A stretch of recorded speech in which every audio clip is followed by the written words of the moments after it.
দেশে গেল 4 মাসে রেমিটেন্স এসেছে 1.25 লাখ কোটি টাকা, যা আগের বছরের একই সময়ের তুলনায় 15% বেশি। বাংলাদেশ ব্যাংকের হালনাগাদ প্রতিবেদনে এমন তথ্য উঠে এসেছে। বিশ্লেষকরা বলছেন, টাকা পাচারের প্রবণতা কমা ও ব্যাংকিং চ্যানেলের সাথে খোলা বাজারের ডলারের দরের পার্থক্য কমায় ধারাবাহিকভাবে বাড়ছে বৈধ পথে আসা রেমিটেন্সের পরিমাণ।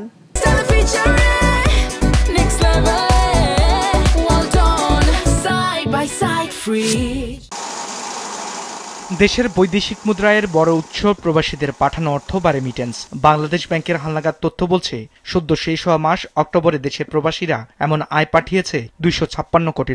আগের অর্থবছর একই সময় যা ছিল $239 কোটি।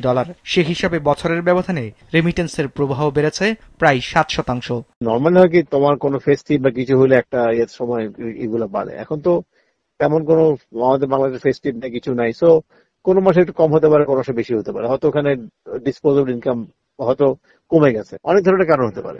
সামনে যেহেতু রমজান মাস আসছে এবং তার সঙ্গে সঙ্গে ঈদ আসবে, কাজে এই সময়ে কিন্তু সাধারণভাবে একটা এই রিমিটেন্স কিন্তু বেশ বাড়ে। কাজে এই বৃদ্ধির ধারাটাকে ধরে রাখার জন্য আমার মনে হয় যে প্রয়োজনীয় যে ব্যবস্থাগুলো সেগুলো এখন থেকে চিন্তা ভাবনা করে, যাতে আমাদের এই রিমিটেন্স প্রবৃদ্ধিটা আমাদের আগামী মাসগুলোতে অব্যাহত থাকে, তার জন্য যে যে প্রয়োজনীয় ব্যবস্থা সেগুলো নেওয়া অত্যন্ত গুরুত্বপূর্ণ।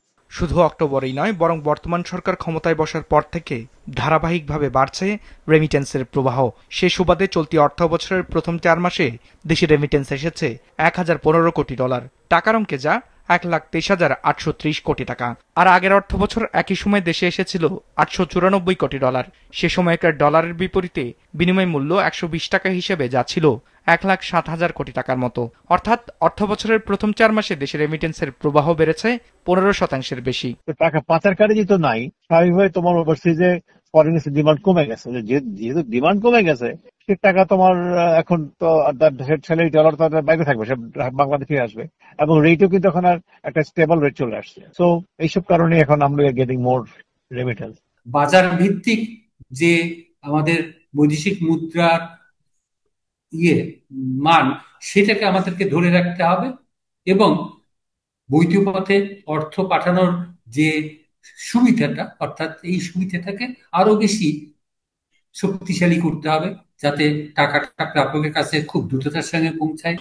বাংলাদেশ ব্যাংকের তথ্য অনুযায়ী বর্তমান সরকার ক্ষমতায় বসার পর থেকে গেল 15 মাসে দেশে এসেছে $3,884 কোটি বা $38 বিলিয়ন বেশি রেমিটেন্স। রাহেন শোভন, বিজনেস রিপোর্ট, মাছরাঙা টেলিভিশন।